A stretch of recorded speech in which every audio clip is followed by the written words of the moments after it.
Aos colegas aí dos demais estados. Nós hoje vamos prosseguir com o nosso curso falando sobre sistemas lineares.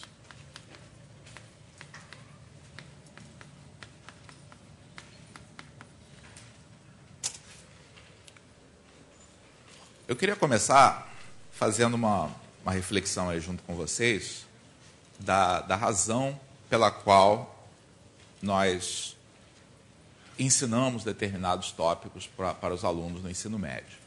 Então, o ensino médio é uma fase escolar de transição, né, em que ou o jovem vai se preparar para o mercado de trabalho, tá, ou vai se preparar para futuros estudos. Então, é muito importante que os tópicos aí que a gente aborde no ensino médio tenham uma dessas duas características, né? Ou em termos de aplicação para o mercado de trabalho, ou a formação pessoal, a cidadania, etc. Tá? Ou então aponte direções que vão ser aprofundadas no ensino superior. Se a gente pensar bem, a escolha dos tópicos do ensino médio atende a isso. Mas nem sempre a abordagem atende a esses objetivos. Isso certamente, tá, é o caso com os sistemas lineares. Então, os sistemas lineares, eles são um dos assuntos mais férteis em termos de aplicações, e que continuam aparecendo em diversos ramos, diversas áreas do ensino superior. Mas a visão, em geral, que nós damos para os alunos no ensino médio, tá, ela é uma visão que não necessariamente prepara bem o aluno para essa evolução. Então, uma visão muito comum, e que eu quero abordar aqui como dois mitos aí que muita gente tem como coisas verdadeiras, tá, a respeito de sistemas lineares, tá, e que na aula de hoje eu espero convencer vocês, tá, de que vocês, pelo menos, como professores, têm que saber que isso é falso, isso é um mito. Tá? É o seguinte, primeiro, que determinantes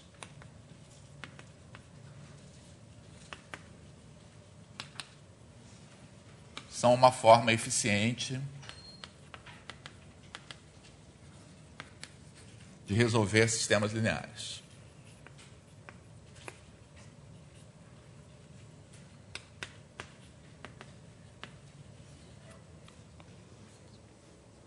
O outro mito é que só faz sentido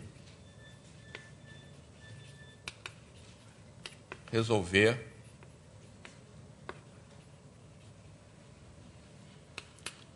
sistemas possíveis e determinados.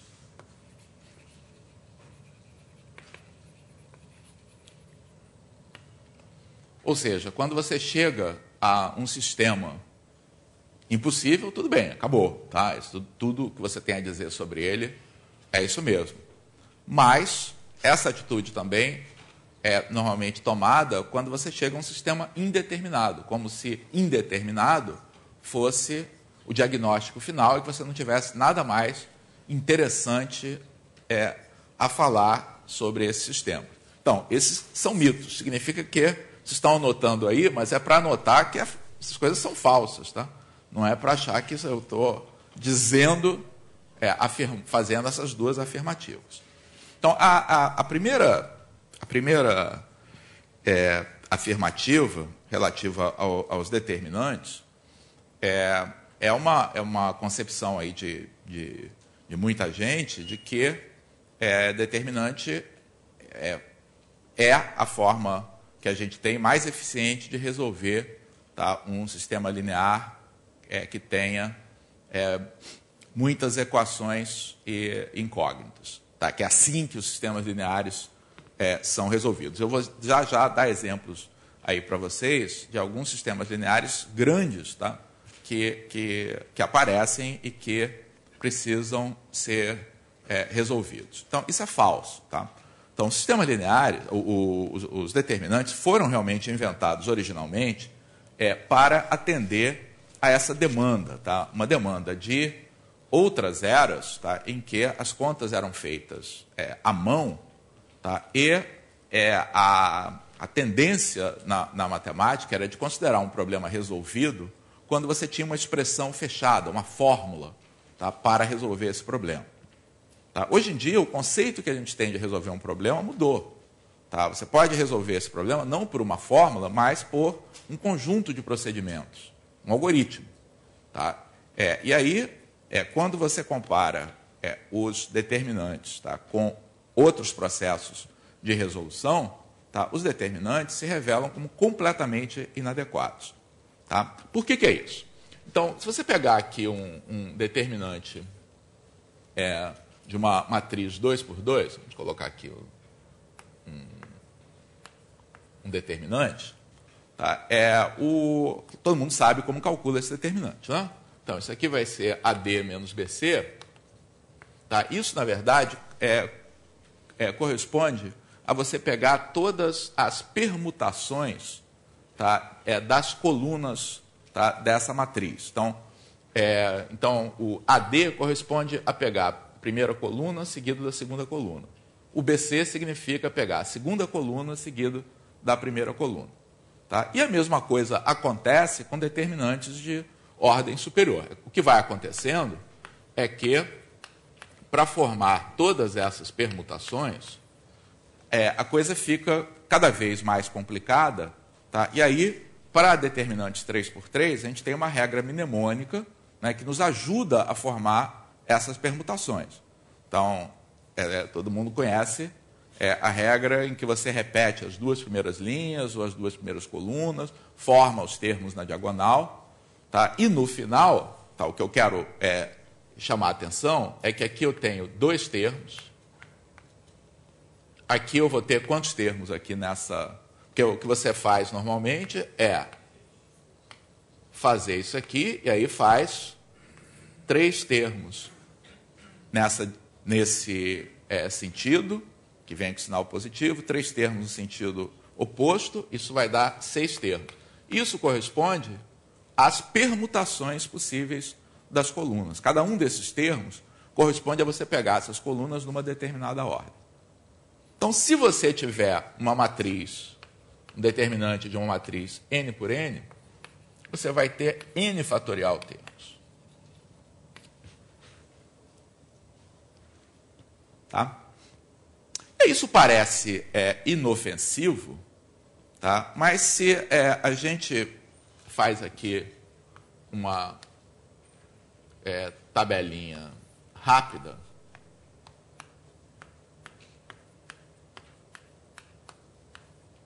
então, fatorial de 5, quanto é que é? 120, todo mundo sabe. Fatorial de 10, quanto é? Ninguém sabe, mas eu sei, porque eu fiz aqui a cola antes. Se eu conseguir ler naturalmente, é da ordem de 3 milhões. Só de passar de 5 para 10, passa de 120, tá, para 3 milhões. Fatorial de 15 é da ordem de 10 a 12. Tá? Fatorial de 20 é da ordem de 10 a 18. Tá? Então, o que acontece? Esse crescimento aqui é muito rápido. Você vai dizer, não, mas peraí. Você está falando bobagem porque eu sei que computadores modernos, tá, fazem muitas operações por segundo. Então, não importa que isso aqui cresça. Meu computador vai dar conta de fazer isso aqui. Olha, se você tiver um computador último tipo, se você tiver um i7, por exemplo, tá, ele vai ser capaz de fazer aproximadamente 100 bilhões de operações por segundo. Tá? Que é coisa beça, né?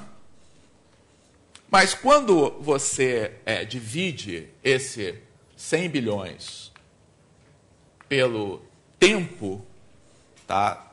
Pelo número de operações a serem feitas, tá?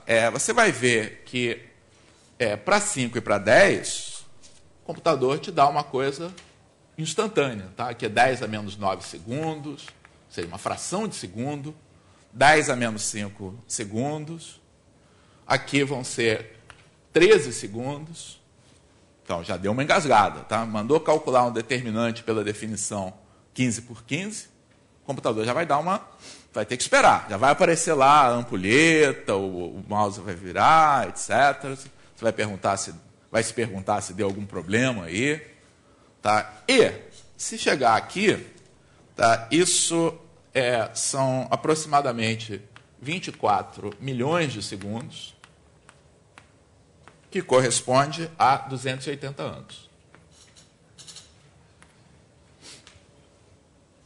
Tá? Ou seja, se você for fazer o cálculo de um determinante, tá, para resolver um sistema 20 por 20, você vai precisar esperar 280 anos. E para resolver um sistema 20 por 20 por determinante, você precisa calcular, na verdade, 21 determinantes. Tá? Então, você achou que estava esperando muito, ainda vai esperar muito mais. Tá? Então, o primeiro mito, tá, é que a gente ensina determinante para os alunos porque essa é a forma eficiente de resolver sistemas lineares. É falso. Tá?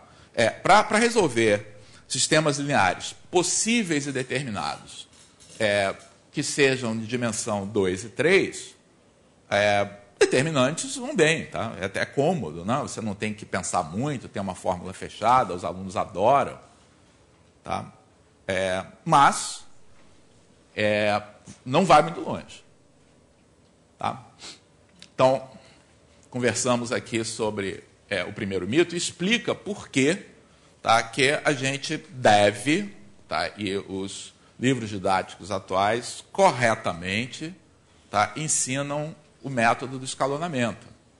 Tá? Porque o método do escalonamento resolve isso aqui de maneira muito mais eficiente. Eu não fiz as contas aqui, mas para vocês saberem, tá, no escalonamento, vocês podem fazer isso depois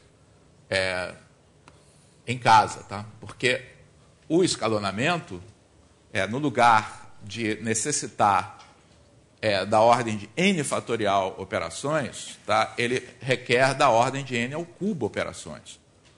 Tá? Então, cresce, tá, esse número de operações, cresce o tempo, mas vocês vão ver que para um problema de tamanho 20, tá, fica como exercício aí vocês fazerem isso aí depois, para um problema de tamanho 20, você ainda consegue resolver em segundos ou frações de segundo. Tá? Então, na verdade, o aumento da tecnologia faz com que a gente tenha mais interesse em arrumar métodos mais eficientes, porque eles podem tirar melhor partido do avanço tecnológico. Tá? Então, é por isso que a gente ensina o método do escalonamento. Tá? Ele pode parecer, à primeira vista, mais trabalhoso, porque você tem que tomar decisões, tá? Pode fazer coisas assim que não são... É um algoritmo, tá? Não é uma fórmula, tá? Mas ele é a forma apropriada de resolver sistemas lineares, tá? Que aparecem na vida prática. Bom, o outro aspecto que eu queria chamar a atenção, tá? E aí a outra vantagem do escalonamento é que, ainda que determinantes fossem uma forma eficiente de resolver sistemas lineares, para sistemas pequenos até que eles funcionam, tá? O uso de determinantes, via regra de Cramer, né, só serve para resolver sistemas que são possíveis e determinados. Tá? E nem todo sistema, tá, é desse tipo. Tá? Então, a gente está muito habituado, tá, a olhar sistemas lineares que aparecem, tá, no contexto basicamente de você formar misturas, né? Então, o primeiro sistema linear que a gente normalmente mostra para os alunos ou aprende é aquele lá dos número de animais, número de cabeças, número de pés e patas, etc., que é uma coisa, você tem uma informação misturada, né, e você tem que descobrir qual é a componente aí dessa mistura. Isso reaparece, vocês vão ver na lista de exercícios, com misturas de outros tipos, como ligas e reações químicas.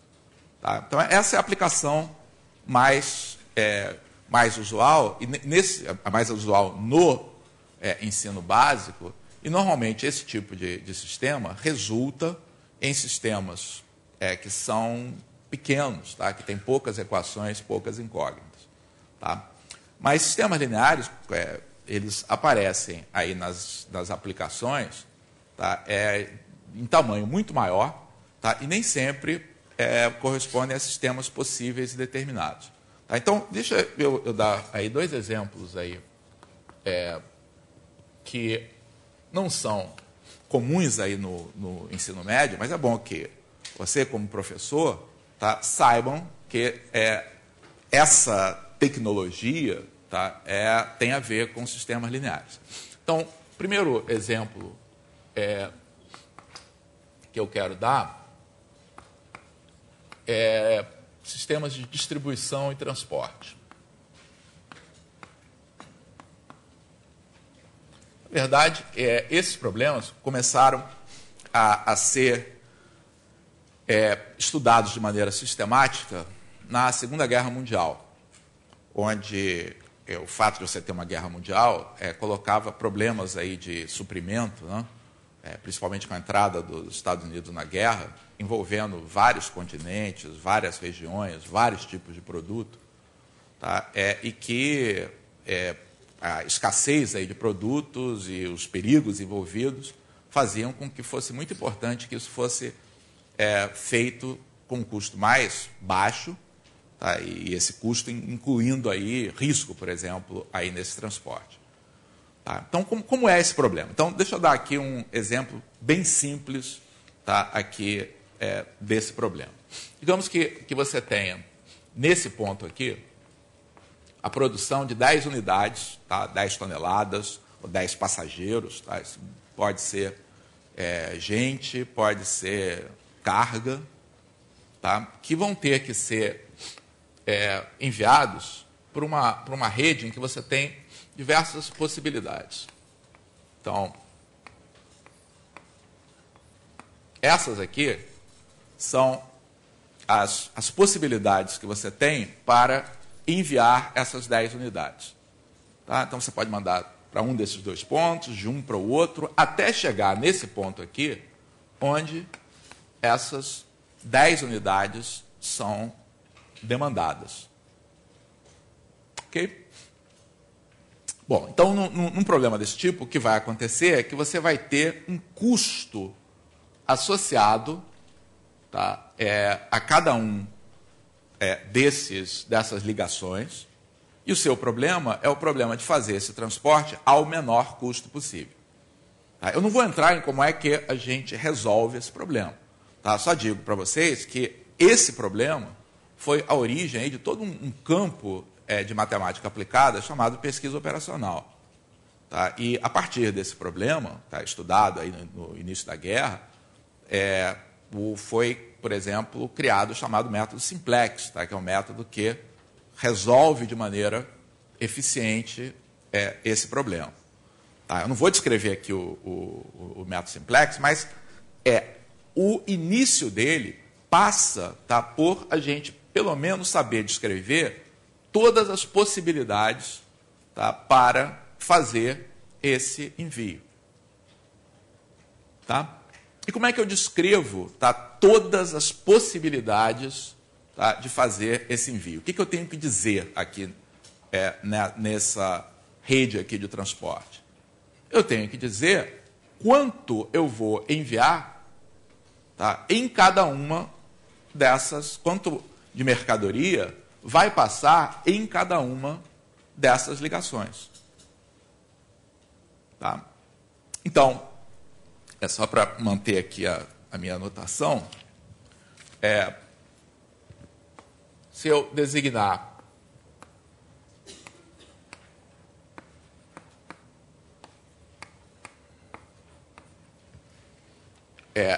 a quantidade que vai ser enviada segundo cada uma dessas ligações, por x1, x2, x3, x4, x5, x6,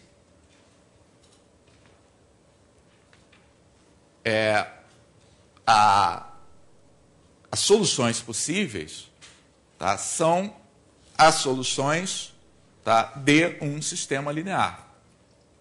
Tá? Como é que eu obtenho esse sistema linear? Quais são as restrições, tá, a respeito dessas variáveis que estão aqui? O que eu posso dizer a respeito dessas variáveis que estão aqui? Tá, isso é verdade, tá? Quer dizer, além de ser um sistema linear, tá, eu vou escrever aqui um sistema linear, tá, e além disso eu vou ter uma restrição adicional, isso aí já começa a entrar em como é que a gente vai achar que é a melhor solução possível. Todas elas têm que ser maiores ou iguais a zero. Tá? Mas, por exemplo, eu tenho 10 unidades aqui. Então, o que eu posso afirmar sobre x1 e x3, por exemplo? A soma tem que ser 10. Então, para cada nó desses, eu tenho uma equação linear que representa o seguinte: o que chega no nó tem que sair desse nó. Tá? Então, aqui eu tenho x1 mais x3 igual a 10. Aqui, o que chega aqui nesse nó? x1 e x5. O que sai aqui desse nó?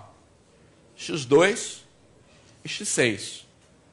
Tá? Então, x1 mais x5, não vou me preocupar em arrumar as equações, menos x2 menos x6 tem que ser igual a zero. Aqui nesse nó, o que chega nele?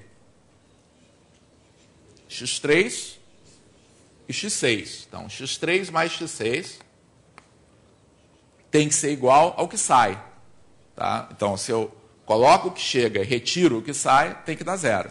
E o que sai daqui? x4 e x5.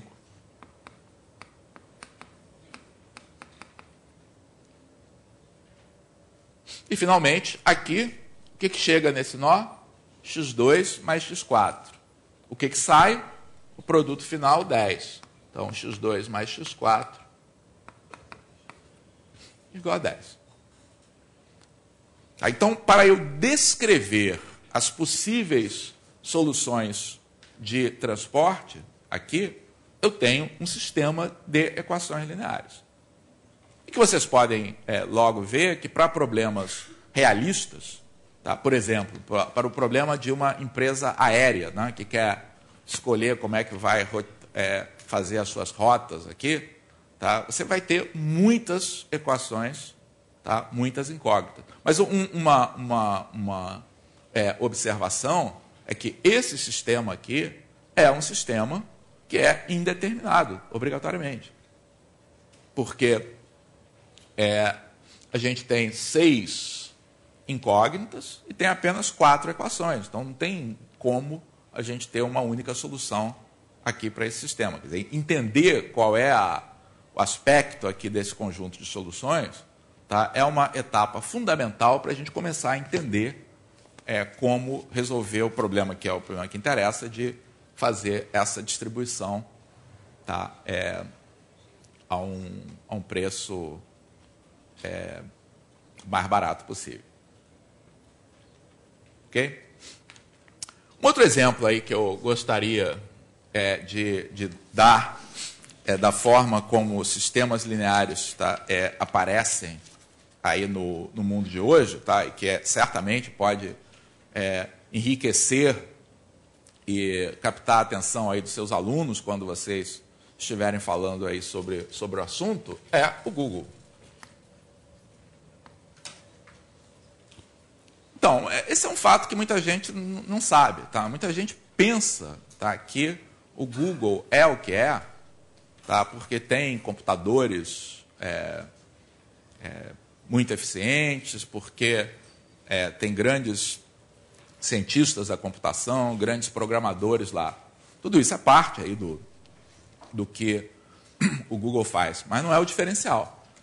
Então, para aqueles de vocês aí que não têm 20 e poucos anos e começaram a mexer com a internet há alguns anos atrás, sabem que o Google não era o mecanismo de busca mais popular, mais usado aí no início da internet.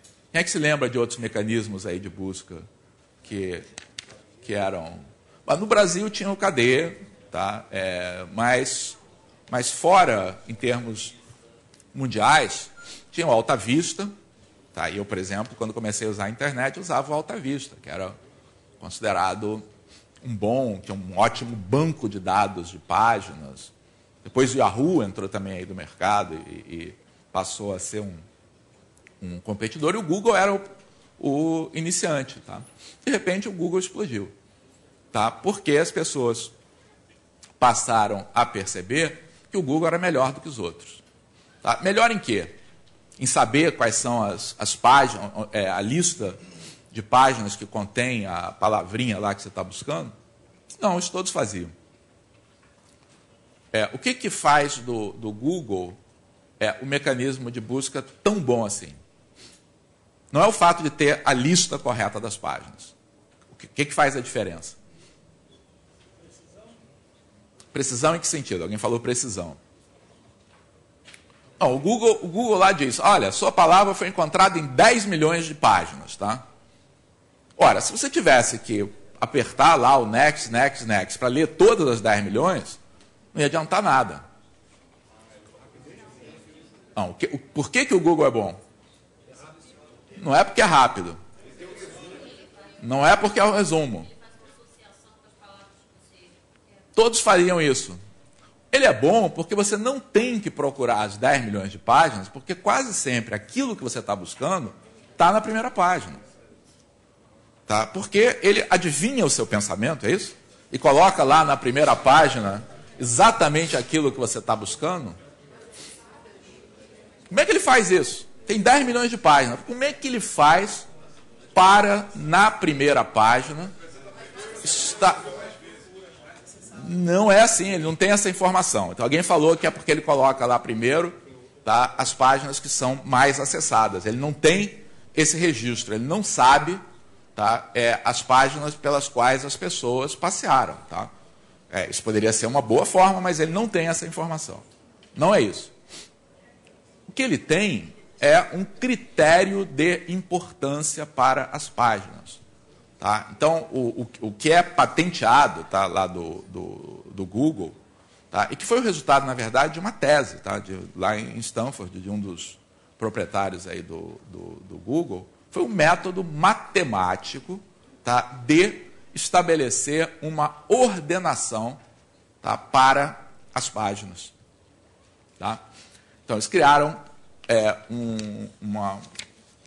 uma ideia, tá, para estabelecer essa ordenação. Tá? E conforme vocês vão ver, fazer isso corresponde a resolver um sistema de equações lineares.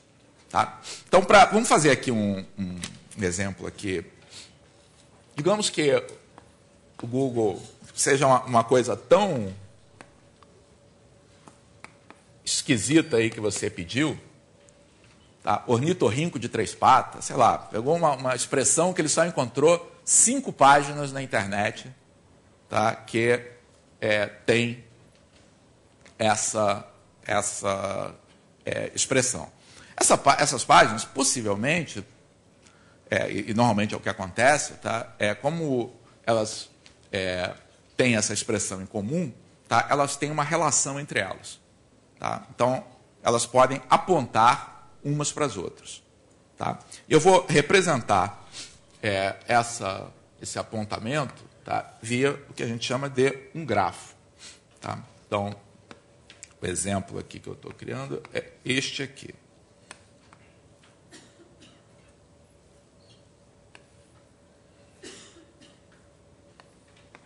que eu coloquei todos os links aqui. 1, 2, 3, 4, 5, 6, 7, 1, 2, 3. Sei lá, senão vai passar a ser esse, a gente descobre depois se eu esqueci alguma coisa. Tá? Então, o que está acontecendo? A página 1 faz referência à página 2, tá? A página 2 faz referência à página 1, tá? A 1 faz a 5, mas é apontada pela 4. Tá? E aí, a partir dessa informação, tá, o Google extrai uma ordem de importância para as páginas, tá? Através de um sistema linear. Então, como é que ele constrói, tá, esse sistema linear? Isso aqui, é claro, eu estou simplificando algumas coisas, tá? Mas o essencial está aqui nessa construção. Tá? Então, primeira coisa, tá, eu vou fazer aqui uma tabelinha que resume essa informação. Então, me ajudem aí. A página 1 aponta para quem? 2 e 5. E é apontada por quem? 2 e 4. Página 2 aponta para quem? 2 aponta para 1 e 5. E é apontada por quem? Pela 1. Página 3 aponta para quem? Para 4. E é apontada por quem? 5. A 4 aponta para quem? Só para 1. E é apontada pela 3. A 5 aponta para 3. E é apontada 1 e 2. Então, a partir... esse é o estado aqui dessas páginas, tá? E aí vocês podem imaginar que quando o Google faz uma busca normal, tá? Você não vai ter 5 páginas aqui, você vai ter milhares, milhões de páginas com uma estrutura como essa.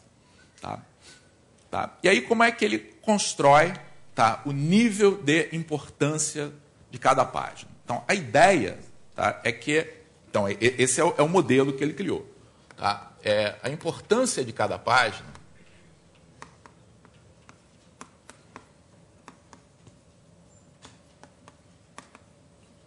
é dada, então essa é a proposta dele, tá? Pela soma das importâncias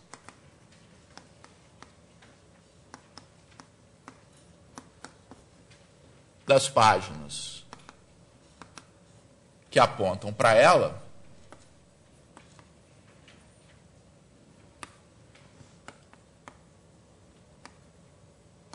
divididas pelo número de links que saem delas. Ou seja, cada página empresta em partes iguais a sua importância para as páginas para as quais ela aponta. Tá? Então, para cada uma dessas páginas, eu vou ter um número que vai ser a importância delas. X1, X2, X3, X4, X5. Tá? Então, vamos pegar a página X1, por exemplo. Relativa à página X1, eu vou ter uma equação. Como é que é essa equação? Quem é que aponta para a página X1? 2 e 4. Então,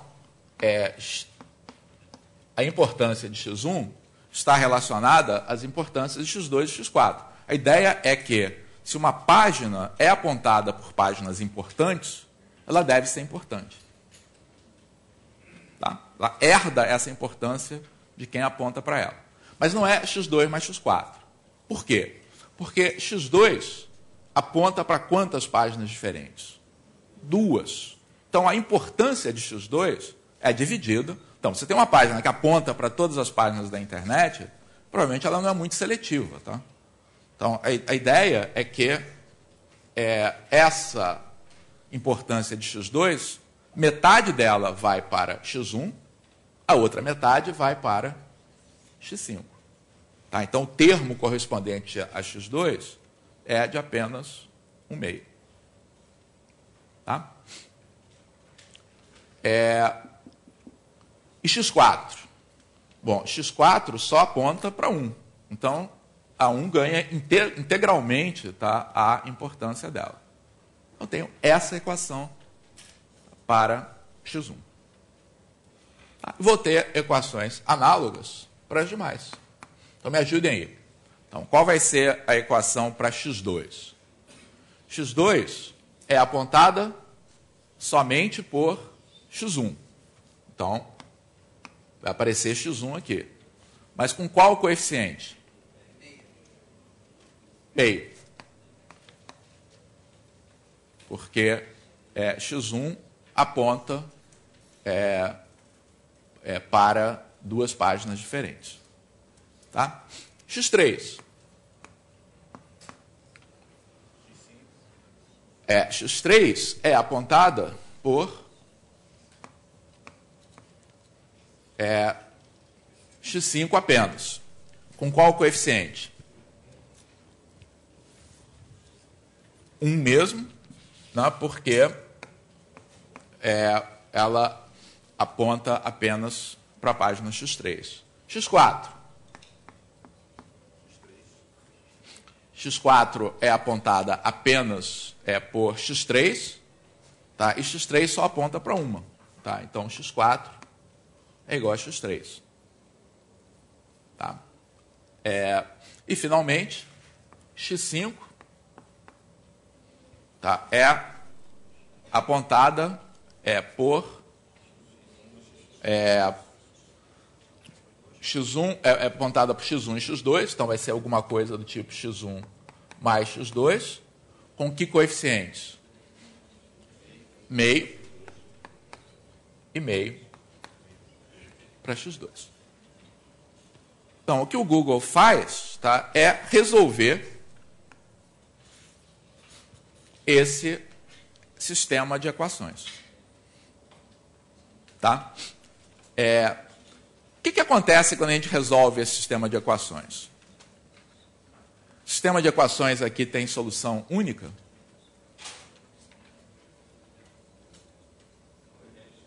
Bom, se ele tiver a solução única, infelizmente ele não vai servir para nada.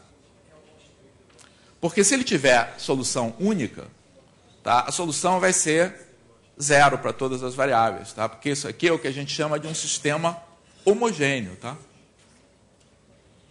Se você colocar todas as incógnitas de um lado só, todas as equações vão ser do tipo x1 menos o meio de x2 menos x4 igual a zero. Tá? Na verdade, sistemas desse tipo, tá, é melhor a gente representar pela matriz formada por todos os seus coeficientes. Tá? No caso, no lado direito da equação, eu tenho todos os termos iguais a zero. Tá?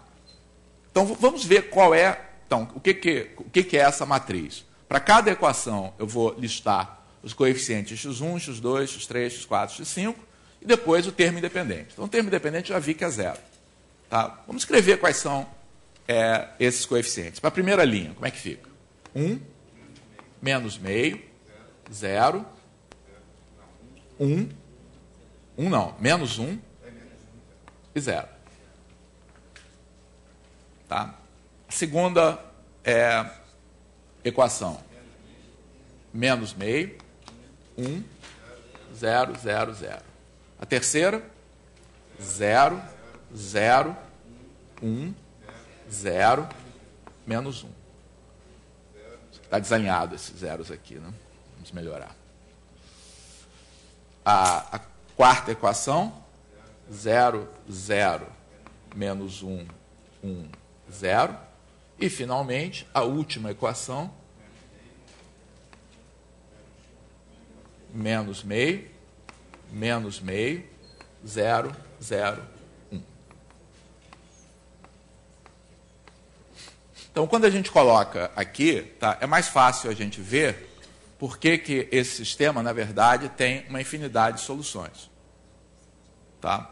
O que acontece é que essas equações não são independentes umas das outras. Tá? O que acontece quando você soma as linhas dessa equação? A primeira aqui, ó, 1 menos meio menos meio. Dá 0. Claro, porque para cada coluna, a equação aparece uma vez aqui no lado esquerdo, tá? E aparece com 1 sobre n, tá? Correspondente a cada uma das vezes que ela envia um link. Tá? Então, cada coluna aqui vai dar 0. Então, esse sistema, tá, é um sistema que vai ter uma infinidade de soluções. Tá? O que o Google faz, tá, que normalmente a gente faz, é acrescentar uma equação a mais, tá, só para fazer com que o sistema tenha uma solução única. Porque, na verdade, eu não estou interessado em saber qual é a importância. Tudo que eu estou interessado em saber é qual é a ordem das importâncias. Tá? Então, a gente pode acrescentar uma equação, por exemplo, para a soma de todas as importâncias. Normalmente, o que se faz é acrescentar a equação x1 mais x2 mais x3 mais x4 mais x5 igual a 1. Tá? Então, fica aí como um exercício extra para hoje à tarde, é descobrir qual é a ordem aqui dessas páginas. Tá? A gente já sabe que, na verdade, por causa dessa estrutura, 3, 4 e 5 tá, estão igualmente, têm o mesmo valor. Tá? E resolver esse sistema é fácil, porque fácil mesmo por substituição. Tá? Você já sabe aqui o valor. Então, fica aí como exercício adicional para hoje à tarde, completar e descobrir, afinal de contas, nessa conjunto de páginas apontadas, quem é que seria considerada a mais importante aí pelo Google. Repito, tem mais alguns detalhes aí do que o algoritmo do Google faz, mas o essencial é isso aqui. Tá? E é uma historinha que dá para contar para os alunos. Né? Relacionar sistemas lineares, tá, a uma coisa que está aí na tecnologia, tá, é algo importante. Então, acho que atacamos aqui os dois mitos.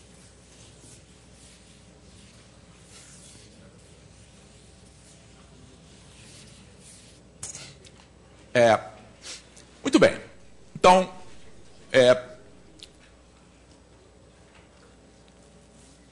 o conteúdo aí do ensino médio, tá, naturalmente privilegia sistemas pequenos, tá, até porque fazer coisas com auxílio computacional não é a realidade aí das escolas, tá, e dos alunos.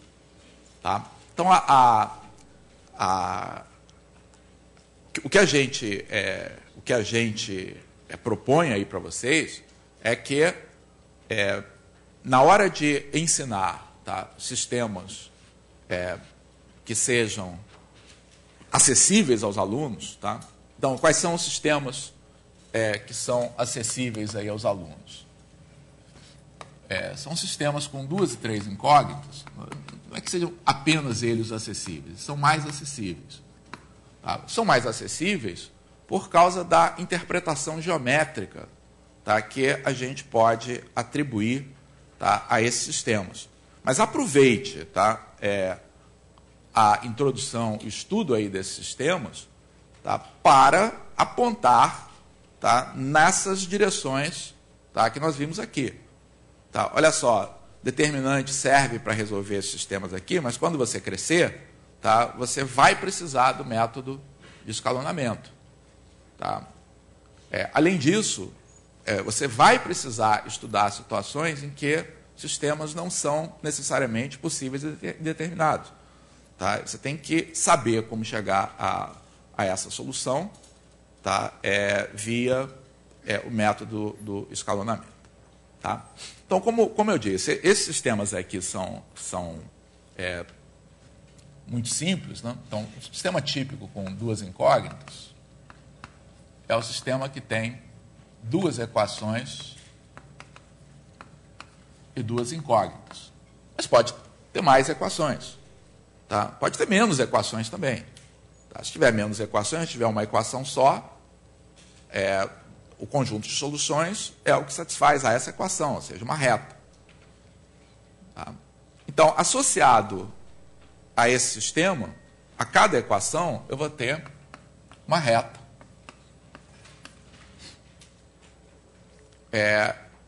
E as possibilidades que a gente tem para o posicionamento de duas retas no plano, tá, são muito poucas. Né? Então, existem três possibilidades. Tá? Uma possibilidade é das retas serem concorrentes. Tá? A outra possibilidade, tá, é das retas serem paralelas. Vamos colocar coincidentes primeiro. Então, aqui R1 igual a R2. E a terceira possibilidade delas serem paralelas. Então, geometricamente, fica bem claro, tá, que um sistema de equações, com duas equações e duas incógnitas, tá, pode ter... Quantas soluções esse sistema tem? Uma ou duas. Mas não tem um x e um y? Conjunto, uma solução de um sistema, tá, é um par ordenado nesse caso. Tá? Então, é uma solução só que corresponde ao ponto de interseção. Tá? Ou tem infinitas soluções, mas essas soluções, se você estiver resolvendo esse sistema e estiver resolvendo esse sistema aqui, o conjunto de soluções é diferente. Tá? Então, o conjunto de soluções é a descrição dessa reta. Tá? São os pontos dessa reta. Ou então, se as retas são paralelas, qual é o conjunto de soluções? Vazio. Tá? Não há solução, não há nenhum ponto que satisfaça simultaneamente, tá, as duas equações. Tá? Então, nesse caso aqui, é muito fácil também a gente fazer essa classificação. Tá? Então, essa classificação, tá, ela depende, na verdade, de vetores que a gente associa, tá, a cada uma dessas equações. Tá? Então, associada a essa equação, eu tenho um vetor que eu vou chamar de L1, tá, que é o vetor formado pelos coeficientes de x e y.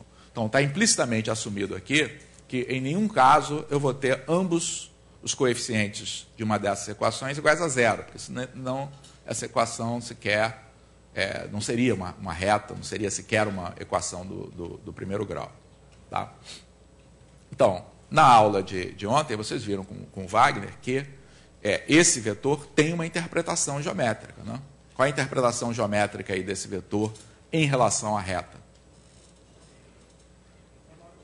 O vetor normal, o vetor perpendicular, tá, a essa reta. Associado a essa equação, eu tenho um segundo vetor, que aqui a gente até poderia, se quisesse, interpretar no espaço tridimensional, mas é melhor considerá-lo abstratamente, tá? Que é o vetor, a lista, formada pelos três coeficientes, tá? De x, de y e do termo independente. Tá? Então, essa classificação dessas posições relativas possíveis, tá? Dos três diagnósticos possíveis aí para esse sistema, depende das relações entre esses vetores. Né? Eu vou ter, analogamente aqui, eu vou ter o L2 igual a 2B2, L2 a 2B2C2. Então, o que caracteriza, tá, essa situação que está aqui? Situação em que as retas são concorrentes, tá? Pode ser expressa em termos dos seus respectivos vetores normais. Então, se as retas são concorrentes, tá, é porque os vetores normais a essas retas não são paralelos. Tá? Então, essa situação aqui é caracterizada por esses vetores não serem proporcionais um ao outro. Tá? Então, essa situação ela é caracterizada por L2 ser diferente de alfa L1, qualquer que seja o número real alfa. Eles não são vetores proporcionais. Então, se os dois vetores não são proporcionais, estamos nessa situação. O nome adulto para isso aqui, tá, os vetores L1 e L2 são linearmente independentes. Então, essa noção de independência linear, tá, é que a gente vai precisar, de maneira mais geral, aqui para sistemas 3x3, significa que nenhum dos vetores pode ser expresso, tá, como uma combinação linear dos demais. Então, nesse caso dos vetores L1 pequeno e L2 pequeno serem linearmente independentes, a gente está nesse caso. Esses dois casos correspondem à situação em que L2 igual a alfa L1 para algum alfa pertencente a R, né? Negação aqui dessa afirmativa. Tá? E aí, a gente vai distinguir um caso do outro, tá, conforme os Lzãos. Então, que situação é essa? Essa situação ocorre quando não somente os coeficientes A2 e B2 são proporcionais a 1 e B1, mas o coeficiente C2 acompanha essa proporção para fazer com que essas retas sejam a mesma reta. Então, essa situação, ambas satisfazem a isso. Mas aqui, o L2 igual a alfa L1, e aqui o L2 é diferente de alfa L1. Ok? Então, a discussão de sistemas 2x2 tá, é simples, tá, e se esgota completamente nas relações entre os vetores Lzinho, tá, e Lzão. Tá? Bom, para sistemas 3x3, a gente continua tendo uma interpretação geométrica.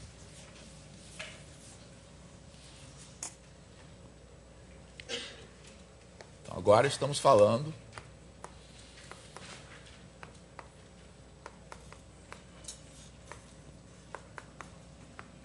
sistemas assim.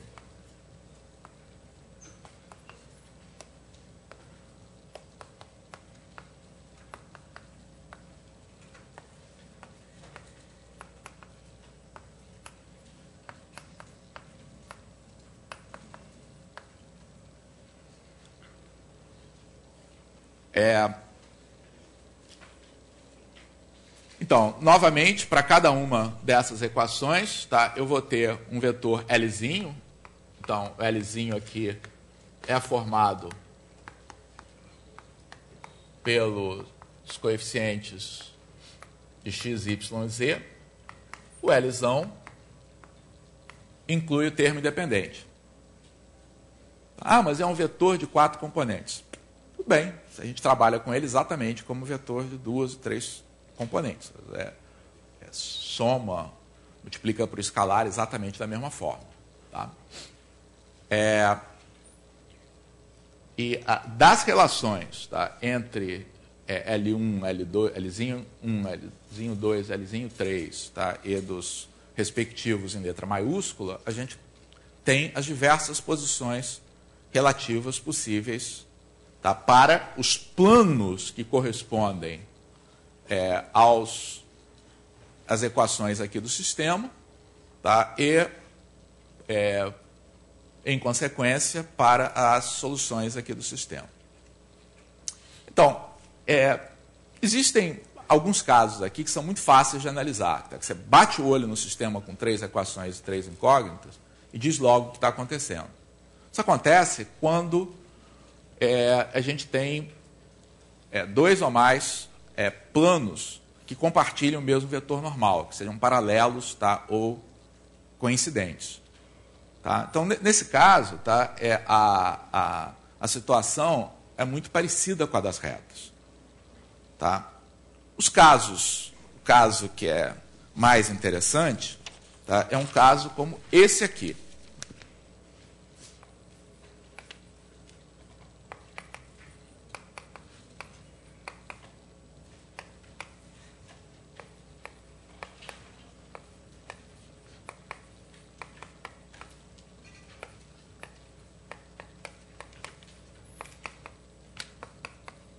Você olha para essa equação, tá, e verifica que, quando você considera cada par de planos são planos secantes. Né? O primeiro não é paralelo ao segundo, o primeiro não é paralelo ao terceiro, tá? O segundo não é paralelo ao terceiro. Tá? Repito, quando a gente tem pares de planos que sejam paralelos e coincidentes, é muito fácil analisar. Tá? Então, vejamos, quais são as situações possíveis? Vou precisar projetar agora aqui para vocês. Então, a situação mais simples de todos, tá, é essa, tá, em que eu tenho os três planos coincidentes. Tá? Então, quando é que isso acontece? Se a gente tivesse que exprimir isso aí em termos dos vetores Lzinho e Lzão, tá, o que corresponde a essa situação? Então, para esse eu vou escrever. Tá? Então, esse caso 1 aí significa dizer que eles são todos proporcionais entre si. Tá? Então, o L2 é um alfa L1, o L3 é um beta L1. Tá? Então, L2 é um múltiplo de L1, L3 também é um múltiplo de L1. Tá? Lzão. Tá? Então, se isso vale para o Lzão, significa que as equações são todas equivalentes, têm as mesmas soluções, os planos são coincidentes. Tá? Essa é a moleza da gente classificar. O segundo caso é esse que está aqui. Então, o que está acontecendo? Se eu quisesse descrever essa situação, qual é essa descrição aí? Não, Lzão 1 não é igual, mas é um múltiplo do L2, tá? Então, falei que só escrever esse aqui, não vou escrever esse aqui também. Talvez escreva todos. Então, o que está acontecendo aqui? O L2 é um alfazinho L1. Tá? Mas o L3 não, mas é só isso? Não. Porque o Lzinho é múltiplo. Tá? Então, a gente sabe escrever que o L3 é um beta L1zinho, mas o L3zão não é beta Lzãozinho. Certo? O Lzinho é múltiplo porque tem o mesmo vetor normal. Os planos são todos paralelos entre si. Tá? Mas essa proporcionalidade não é acompanhada pelo terceiro termo. Ok? Próximo caso é esse aqui. Qual é essa caracterização?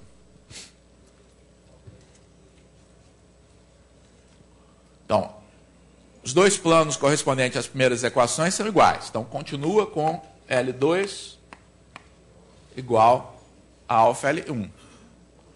Mas agora, o L3, tá, ele não é paralelo, tá, a esses planos. Tá? Então, L3 é diferente de beta L1 para todo beta. Não há nenhum beta que torne Lzinho 3 um múltiplo de L1. Então, ou seja, é um caso em que as duas primeiras equações são a mesma equação, mas a terceira não tem nada a ver com elas. Quarto caso. Que caso é esse?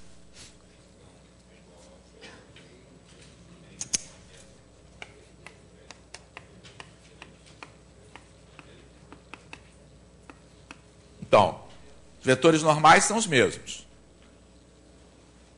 Tá? Mas essa proporção não é acompanhada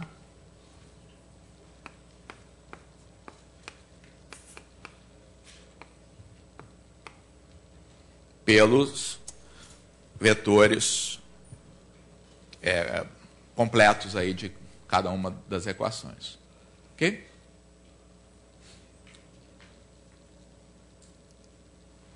E, finalmente, a última situação fácil é essa. Quando eu tenho dois planos paralelos, tá, e o terceiro secante. Qual é a solução desse sistema, hein? Se você chegar nessa situação, qual é a solução do sistema? Duas retas? Não. Nada, vazio, tá? O sistema é impossível.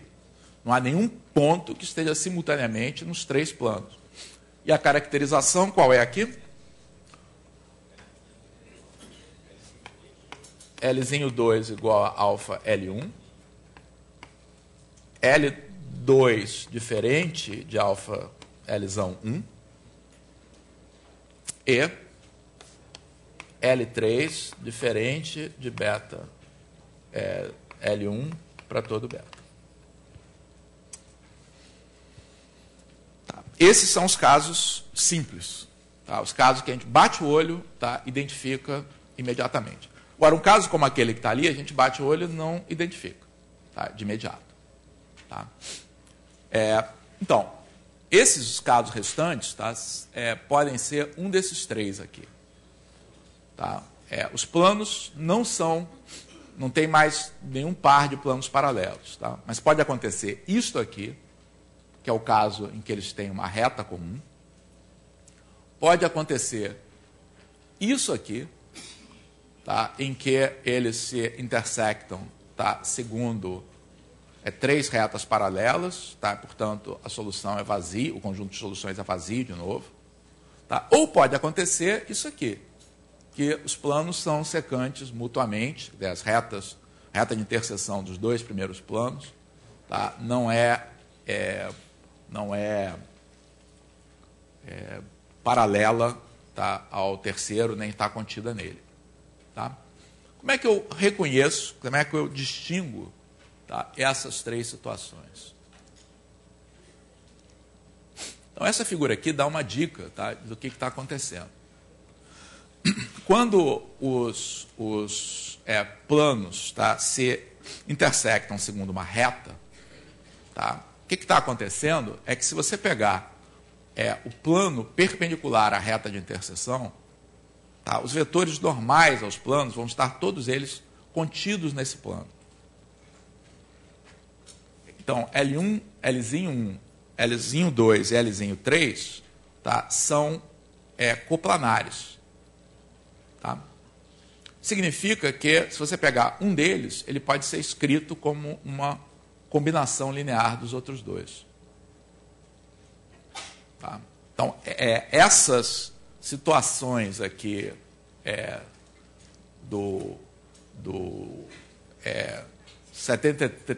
da figura 73, figura 74, tá, correspondem. Essas figuras são figuras do livro, tá? Então depois vocês podem fazer referência a elas. Então, a situação da figura 73 e 74, elas têm uma coisa em comum. Tá? Então, nada disso aqui acontece, naturalmente, mas L1, L2 e L3 são coplanares. O que significa que o Lzinho3 é igual a alfa Lzinho1 mais beta Lzinho2 para algum alfa e beta. Ou seja, quando os vetores podem ser expressos, quando você pode obter os coeficientes de uma equação fazendo uma operação com os coeficientes das outras, tá? Uma operação linear com esses coeficientes. Tanto no 73 quanto no 74, tá? Eu tenho essa situação ocorrendo. Qual é a diferença entre um e outro? O que distingue os dois?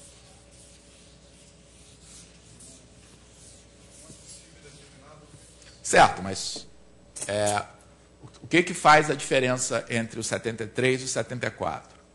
No 73,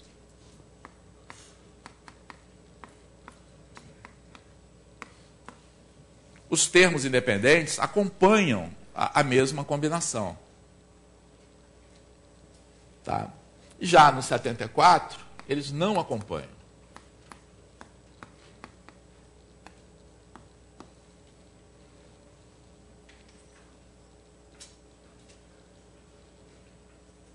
Tá?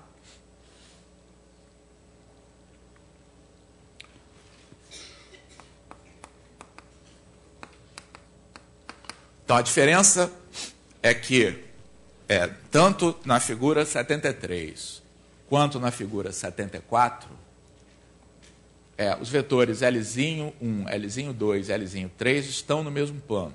Tá? Que plano é esse? É o plano perpendicular à reta de interseção ou às três retas paralelas de interseção 2 a 2.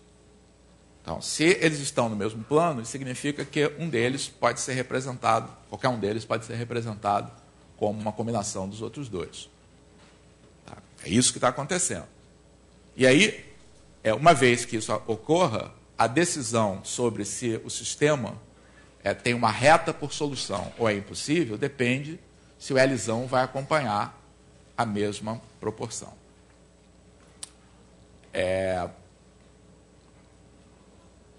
Na figura 75, o que acontece é que o Lzinho1, o Lzinho2 e Lzinho3 não são coplanares.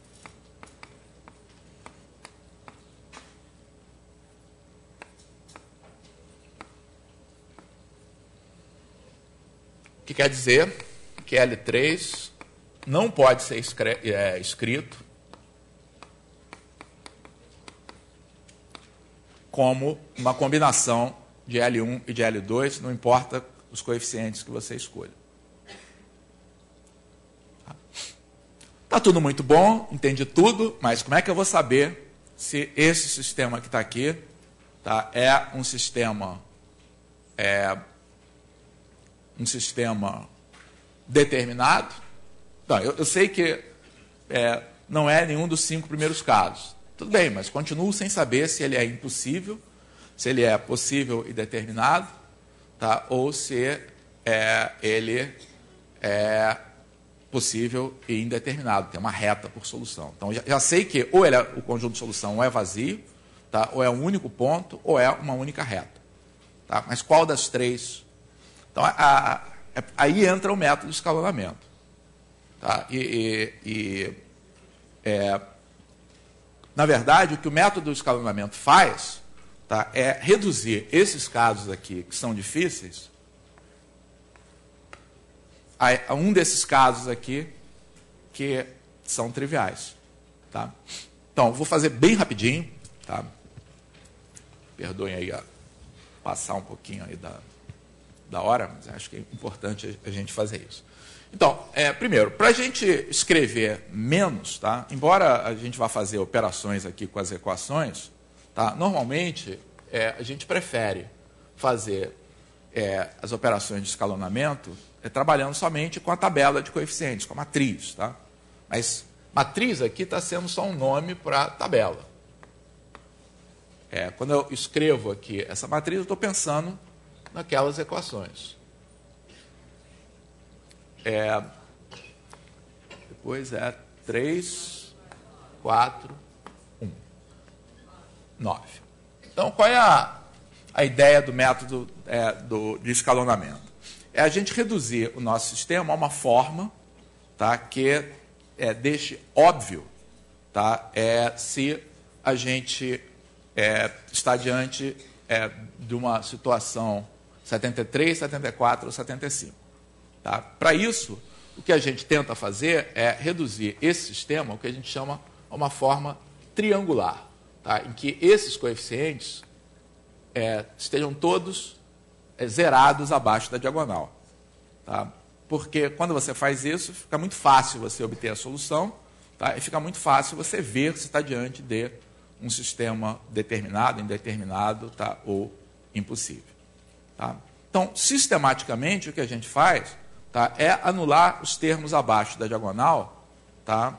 Uma coluna de cada vez. Então, no primeiro passo, o que a gente vai fazer é transformar esse nosso sistema, tá, num sistema que tenha zero nessas posições, tá, usando as chamadas operações elementares. Tá? Então, quais são as operações elementares? Operações que não alteram as soluções de um sistema. Trocar a ordem de equações. Claro que isso não altera as soluções do sistema. Multiplicar uma equação qualquer por um número diferente de zero. Tá? Claro que isso não altera as soluções do sistema. E a terceira, que é a mais importante, tá? É que a gente tem que pensar um pouquinho para ver por que não altera, isso está discutido aí no livro, é você pegar uma equação e substituí-la por ela mais um múltiplo de outra. Tá? E é isso que a gente vai fazer aqui.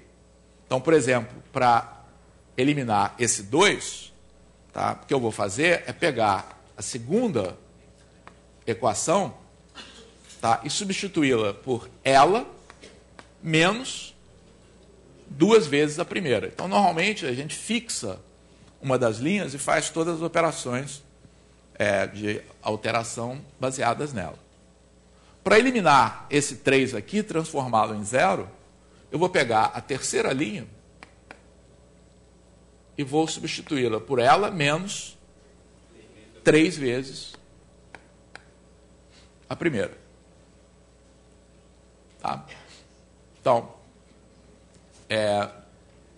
2 menos 2, 0, como eu queria. 3 menos 2 dá 1, né? Menos 1, menos 4, menos 5. 4 menos 10, menos 6. Tá?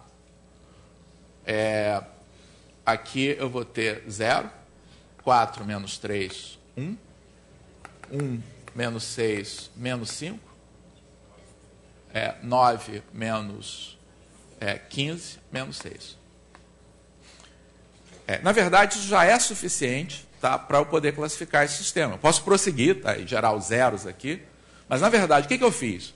No momento em que eu fiz essa transformação, tá, eu cheguei a uma situação em que eu tenho duas equações idênticas, tá, e a terceira, tá, não tendo nada a ver com elas. Tá? Isso corresponde a essa situação aqui.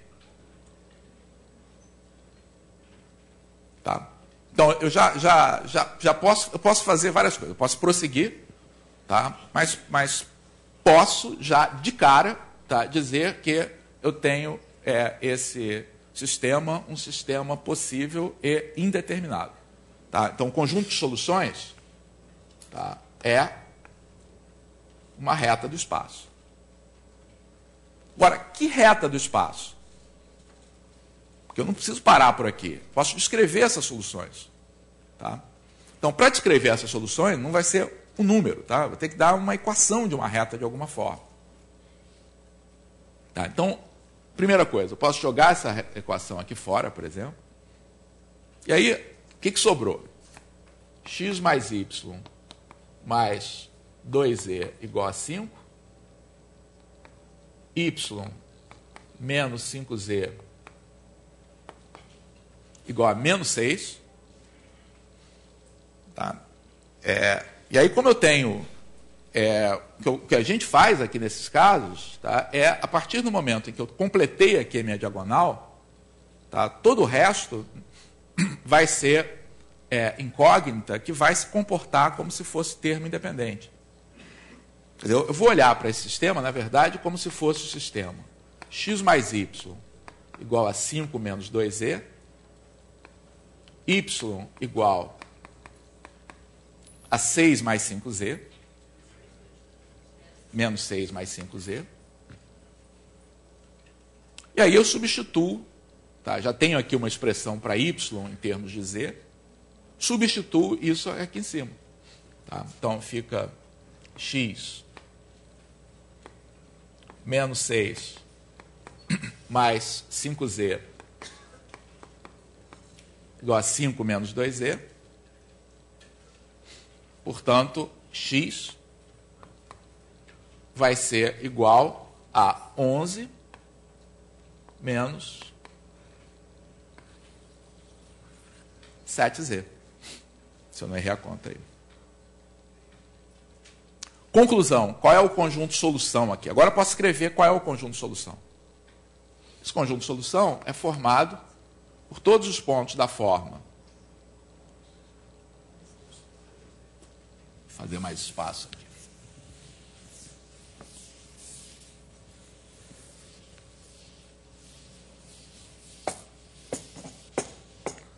Da forma 11 menos 7z, menos 6 mais 5z, z, onde z é um número real. Isso dá uma descrição do conjunto de soluções. Tá? Quando eu cheguei aqui, é uma resposta incompleta. Tá? A resposta completa é essa, a descrição de que reta é essa do espaço. Ok? É isso então. Hoje à tarde vocês vão fazer exercício sobre isso. Lembrem-se do exercício adicional aí do Google. Tá? E peço desculpas aí por ter passado um pouco do horário. Tá?